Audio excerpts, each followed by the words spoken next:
Hi friends, welcome back to ರಮ್ಯಾಂದ್ರಸ್ trends. ಇವತ್ತಿನ recipe chicken gravy. ನಮ್ಮ ಮನೇಲಿ ನಾನು ಪೂರಿ ಮತ್ತು ಚಪಾತಿಗೋಸ್ಕರ ಮಾಡುವಂತಹ ರೆಸಿಪಿ ಇದು. ಚಿಕನ್ ಗ್ರೇವಿನ ಈ ಥರ ಮಾಡಿಕೊಂಡ್ರೆ ಪೂರಿಗೆ ಚಪಾತಿಗೆ ತುಂಬ ಚೆನ್ನಾಗಿರುತ್ತೆ. ಸ್ವಲ್ಪ ತುಂಬ ತಿಕ್ಕಾಗೂ ಅಲ್ಲದೆ ತುಂಬ ತೆಳುವಾಗೂ ಅಲ್ಲದೆ ಗಟ್ಟಿಯಾಗಿ ಮೀಡಿಯಮ್ ಆಗಿ ತುಂಬ ಚೆನ್ನಾಗಿರುತ್ತೆ. ರೆಸಿಪಿ ನೋಡೋದಕ್ಕಿಂತ ಮೊದಲನೇದಾಗಿ ನನ್ನ ಚಾನಲ್ ಇನ್ನೂ ಯಾರಾದರೂ ಸಬ್ಸ್ಕ್ರೈಬ್ ಮಾಡ್ಕೊಂಡಿಲ್ಲ ಅಂದರೆ ಸಬ್ಸ್ಕ್ರೈಬ್ ಮಾಡ್ಕೊಳ್ಳಿ. ಈಗ ಒಂದು ದೊಡ್ಡ ಕಡಾಯಿ ತೊಗೊಂಡ್ಬಿಟ್ಟು, ನೀವು ಯಾವುದ್ರಲ್ಲಾದರೆ ಚಿಕನ್ ಮಾಡ್ಕೊಬೇಕು ಅಂತ ಅದೇ ಕಡಾಯಿ ತೊಗೊಂಡ್ಬಿಟ್ಟು, ನಾನೀಗ 1 kg ಚಿಕನ್ನು ಗ್ರೇವಿ ಮಾಡ್ತಾಯಿದ್ದೀನಿ. 1 ಟೇಬಲ್ ಸ್ಪೂನಷ್ಟು ಎಣ್ಣೆ ಹಾಕ್ಕೊಂಡ್ಬಿಟ್ಟು 3 ಬೆಳ್ಳುಳ್ಳಿ ಸುಲಿದಿರೋದು, ಅದಾದ ನಂತರ ಅರ್ಧ ಈರುಳ್ಳಿ, 1 ಟೊಮೆಟೊ, ಸ್ವಲ್ಪ ಚಕ್ಕೆ ಲವಂಗ, ಅದಾದ ನಂತರ 1 ಏಲಕ್ಕಿ, ಸ್ವಲ್ಪ ಕಾಳುಮೆಣಸು ಅಂದರೆ 4ರಿಂದ 5 ಕಾಳುಮೆಣಸು, 2 ಲವಂಗ, ಸ್ವಲ್ಪ ಸೋಂಪು ಹಾಕ್ಕೊಂಡಿದ್ದೀನಿ. ನೋಡಿ, ಇದು ಯಾವುದೇ ರೀತಿ ಮಸಾಲೆ ಗ್ರೇವೀಸ್ ಮಾಡಿದರೂ ಕೂಡ ಇವೆಲ್ಲ ಕೂಡ ಮಸಾಲೆ ಐಟಮ್ಸು ಕಂಪಲ್ಸರಿ ಇಲ್ವಾ, ಅವೆಲ್ಲವನ್ನು ಕೂಡ ಇದರಲ್ಲಿ ಹಾಕ್ಕೊಂಡ್ಬಿಟ್ಟು, ಅದಾದ ನಂತರ 6 ನಾನು ಗೋಡಂಬಿನ ಹಾಕ್ಕೊತಾ ಇದ್ದೀನಿ. ನೋಡಿ, ಗೋಡಂಬಿ ಹಾಕಿದರೆ ಫ್ಲೇವರು ಚೆನ್ನಾಗಿ ಬರುತ್ತೆ, ಪ್ಲೈನ್ ಆಗಿರುತ್ತೆ, ಘಾಟ್ ಬರೋದಿಲ್ಲ. ಹಂಗಾಗಿ ನಾವು ಗೋಡಂಬಿ ಹಾಕ್ಕೊಬೇಕು. 6 ಹಾಕ್ಕೊಂಡಿದ್ದೀನಿ. ಅದಾದ ನಂತರ ಸ್ವಲ್ಪ ಒಣಕೊಬ್ಬರಿ ಹಾಕ್ಕೊಂಡ್ರೂ ಅಷ್ಟೇ ಗ್ರೇವಿ ಟೇಸ್ಟಿಯಾಗಿರುತ್ತೆ, ತುಂಬ ಚೆನ್ನಾಗಿ ಬರುತ್ತೆ. ಹಂಗಾಗಿ ಸ್ವಲ್ಪ ಒಣಕೊಬ್ಬರಿ ಹಾಕ್ಕೊಂಡಿದ್ದೀನಿ. 1 kg ಆಗಿರೋದ್ರಿಂದ ನಾನು 1 ಹಿಡಿಯಷ್ಟು ಹಾಕ್ಕೊಂಡಿದ್ದೀನಿ ಒಣಕೊಬ್ಬರಿ. ಇದನ್ನು ಸ್ವಲ್ಪ ಲೈಟಾಗಿ ಫ್ರೈ ಮಾಡ್ಕೊಬೇಕು, ತುಂಬ ಬ್ರೌನ್ ಕಲರ್ ಬರಬಾರ್ದು, ಸುಮ್ಮನೆ ಜಸ್ಟ್ ಹೀಟ್ ಆದರೆ ಅಷ್ಟೇ ಸಾಕು. ಈಗ ಇದರಲ್ಲಿ ಅದು ಹೀಟ್ ಆದ ನಂತರ ಅದರಲ್ಲೇ ಸ್ವಲ್ಪ ಕೊತ್ತಂಬರಿ ಸೊಪ್ಪನ್ನು ಜಾಸ್ತಿ ಹಾಕ್ಕೊಂಡ್ರೂ ಕೂಡ ಚೆನ್ನಾಗಿರುತ್ತೆ. ನೋಡಿ, ನಾನು ಕೊತ್ತಂಬರಿ ಸೊಪ್ಪನ್ನು ಹಾಕ್ಕೊಂಡಿದ್ದೀನಿ. ಅದಾದ ನಂತರ ನಾವು ಈ ಥರ ಲೈಟಾಗಿ ಕಲಿಸ್ಕೊಬೇಕು. ಎಲ್ಲವೂ ಕೂಡ ಅಷ್ಟೇ ಲೈಟಾಗಿ ಹೀಟ್ ಆಗಬೇಕು ಅಷ್ಟೇ. ಯಾವುದೇ ರೀತಿ ಕಲರ್ ಶೇಡ್ ಆಗೋದಾಗಿರ್ಬೋದು, ನಾವು ಫ್ರೈ ಮಾಡೋದಾಗಿರ್ಬೋದು, ಹಂಗೆ ಮಾಡಬಾರ್ದು, ಜಸ್ಟ್ ಹೀಟ್ ಆಗಬೇಕಷ್ಟೇ. ಅದಾದ ನಂತರ 1 ಹಿಡಿಯಷ್ಟು ನಾನು ಪುದೀನ ಸೊಪ್ಪು ಕೂಡ ಹಾಕ್ಕೊಂಡಿದ್ದೀನಿ. ಪುದೀನ ಸೊಪ್ಪು ಕೂಡ ಹಾಕ್ಕೊಂಡ ನಂತರ ನಾವು ಲೈಟಾಗಿ ಹೀಟ್ ಮಾಡ್ಕೊಬೇಕು ಇದೆಲ್ಲವೂ ಕೂಡ. ನೋಡಿ, ನಾನು ತೋರಿಸ್ತಿದ್ದೀನಿ ಅಲ್ವಾ, ಈ ಥರ ಕಲಿಸ್ಕೊತಾರೆ, ಇಲ್ಲಾಂದರೆ ತಳ ಹತ್ಬಿಡುತ್ತೆ. ನೋಡಿ, ಈ ಥರ ಆದ ನಂತರ ನಾವು ಮಿಕ್ಸಿ ಜಾರಿಗೆ ತೊಗೊಂಡ್ಬಿಡಬೇಕು. ಇದೆಲ್ಲವೂ ಕೂಡ ಮಿಕ್ಸಿಗೆ ಹಾಕಿ ಸೈಡಿಗೆ ಎತ್ತಿಟ್ಕೊಂಡು, ಈಗ ಅದೇ ಕಡಾಯಿಲೇ ನಾನು ಒಂದು 4 ಟೇಬಲ್ ಸ್ಪೂನಷ್ಟು ಎಣ್ಣೆ ಹಾಕ್ಕೊಂಡಿದ್ದೀನಿ.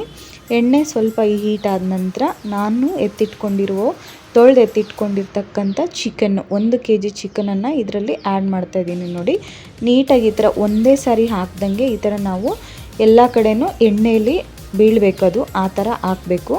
ಚಿಕನನ್ನು ಯಾವತ್ತೇ ಆಗಲಿ ನಾವು ಎಣ್ಣೆಯಲ್ಲಿ ನೀಟಾಗಿ ಮೊದಲೇ ಕುದಿಸ್ಕೊಬೇಕು, ಇಲ್ಲ ಅಂದರೆ ಅದು ಒಂಥರ ಗಟ್ಟಿ ಆಗಿಬಿಡುತ್ತೆ, ಪೀಸಸ್ಸು ನಾರು ಟೈಪ್ ಆಗಿಬಿಡುತ್ತೆ. ಹಂಗಾಗಿ ಎಣ್ಣೆಲೇ ನಾವು ಫ್ರೈ ಮಾಡ್ಕೊಬೇಕು, ನೀಟಾಗಿ ಕುದ್ಬಿಡಬೇಕು. ಈಗ ನೋಡಿ, ಇದರಲ್ಲಿ ಸ್ವಲ್ಪ ಉಪ್ಪು ಹಾಗೆ 1 ಟೇಬಲ್ ಸ್ಪೂನಷ್ಟು ಖಾರದ ಪುಡಿ ಹಾಕ್ಕೊಂಡಿದ್ದೀನಿ. ಅದಾದ ನಂತರ ರೆಡ್ ಚಿಲ್ಲಿ ಪೌಡರು, ನಮ್ಮದು ಮನೆ ಖಾರದ ಪುಡಿ ಆಗಿರೋದ್ರಿಂದ, ಮನೇಲೇ ಮಾಡಿರುವಂಥದ್ದು ಆಗಿರೋದ್ರಿಂದ ಅಷ್ಟು ಕಲರ್ ಬರೋದಿಲ್ಲ. ಅದಕ್ಕೆ ನಾನು ಸ್ವಲ್ಪ ಕಲರು ಬರುತ್ತೆ ಅಂತ ಹೊರಗಡೆ ತಂದಿರೋ ಚಿಲ್ಲಿ ಪೌಡರನ್ನು ಅದನ್ನು ಕೂಡ ಸ್ವಲ್ಪ ಹಾಕಿದ್ದೀನಿ. ಅದಾದ ನಂತರ ನೋಡಿ, ಸ್ವಲ್ಪ ಹೊತ್ತು ಕುದಿಸ್ಕೊಬೇಕು, ಒಂದು 5 ನಿಮಿಷ ಕುದಿಸ್ಕೊಬೇಕು. ಈ ಥರ ಚಿಕನ್ನು ನೀಟಾಗಿ ನೀರು ಬಿಟ್ಕೊಳ್ಬೇಕು. ನೀರು ಬಿಟ್ಟಿದೆ ಅಂತಂದರೆ ಕುದ್ದಿದೆ ಅಂತ ಅರ್ಥ. ಮೊದಲೇ ನಾವು ಮಸಾಲೆ ಹಾಕಬಾರ್ದು. ಈ ಥರ ನೀರು ಬಿಟ್ಕೊಂಡು ಕುದ್ದ ನಂತರ ನಾವು ರುಬ್ಬಿಟ್ಕೊಂಡಿರ್ತಕ್ಕಂಥ ಮಸಾಲೆ ಎಲ್ಲದನ್ನು ಕೂಡ ಇದರಲ್ಲಿ ಹಾಕ್ಕೊತಾ ಇದ್ದೀನಿ. ನೋಡಿ, ನಾನು ಇದನ್ನು ಹಾಕ್ಕೊಂಡು ಸ್ವಲ್ಪ ಕಲಿಸ್ಕೊಳ್ಳಿ. ಇದು ಕೂಡ ಅಷ್ಟೇ, ಸ್ವಲ್ಪ ಕಲಿಸ್ಕೊಂಡ್ಬಿಟ್ಟು ಹಸಿ ಸ್ಮೆಲ್ ಹೋಗೋವರೆಗೂ ಕೂಡ ಕುದಿಸ್ಕೊಬೇಕು. ಸ್ವಲ್ಪ ಈ ಮಸಾಲೆ ಹಾಕಿದ ನಂತರ ನೀರು ಹಾಕಿಬಿಡಬಾರ್ದು.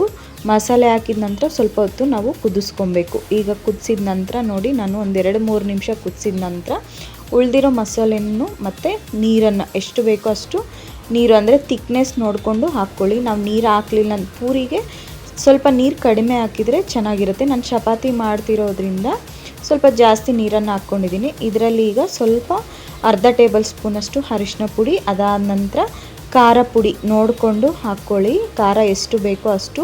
ಉಪ್ಪು ಖಾರ ಮಾತ್ರ ಒಂದೇ ಸಾರಿ ಹಾಕಬಾರ್ದು.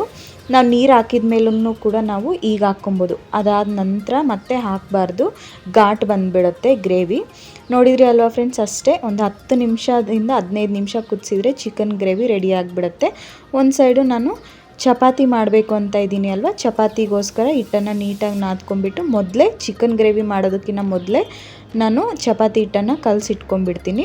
ಈ ಥರ ರೋಲ್ ಮಾಡಿಬಿಟ್ಟು ಎಲ್ಲ ಒಂದೇ ಸಾರಿ ನಾವು ಈ ಥರ ಪೀಸಸ್ ಆಗಿ ಮಾಡ್ಕೊಂಡು ಉಂಡೆ ಮಾಡೋದ್ರಿಂದ ಎಲ್ಲ ಒಂದೇ ಸೇಮ್ ಸೈಜಲ್ಲಿ ಬರ್ತವೆ. ಅದ್ರ ಜೊತೆಗೆ ತುಂಬ ಸಾಫ್ಟಾಗಿ ತೆಳುವಾಗಿ ಕೂಡ ಬರ್ತವೆ. ನೋಡಿದ್ರಿ ಅಲ್ವಾ, ಈ ಥರ ಚಪಾತಿ ರೆಡಿ ಮಾಡ್ಕೊಂಬಿಟ್ಟು ಸುಟ್ಕೊಂಡು ಈ ಗ್ರೇವಿ ಕಾಂಬಿನೇಷನ್ಗೆ ತಿಂದರೆ ತುಂಬ ಟೇಸ್ಟಿಯಾಗಿರುತ್ತೆ. ನೀವು ಕೂಡ ಟ್ರೈ ಮಾಡಿ ನೋಡಿ. ಒಂದು ಸೈಡು ಒಂದು 15 ನಿಮಿಷ ಕುದ್ದ ನಂತರ ಎಷ್ಟು ಚೆನ್ನಾಗಿ ರೆಡಿಯಾಗಿದೆ ಚಿಕನ್ ಗ್ರೇವಿ. ತುಂಬ ಟೇಸ್ಟಿಯಾಗಿರುತ್ತೆ. ನೀವು ಕೂಡ ತಪ್ಪದೆ ಟ್ರೈ ಮಾಡಿ ಈ ರೆಸಿಪಿನ. ಯಾವತ್ತಾದರೂ ಸಂಡೇ ಮಾರ್ನಿಂಗು ಬ್ರೇಕ್ಫಾಸ್ಟಿಗೆ ಬೇಕು ಅನ್ನೋರು ಪೂರಿ ಮಾಡ್ಕೋಬೋದು. ಪೂರಿ ಮತ್ತು ಚಪಾತಿಗೆ ತುಂಬ ಟೇಸ್ಟಿಯಾಗಿರುತ್ತೆ. ರೆಸಿಪಿ ಇಷ್ಟ ಆದರೆ ಲೈಕ್ ಮಾಡಿ, ಶೇರ್ ಮಾಡಿ, ಹಾಗೆ ಸಬ್ಸ್ಕ್ರೈಬ್ ಮಾಡೋದು ಮಾತ್ರ ಮರಿಬೇಡಿ.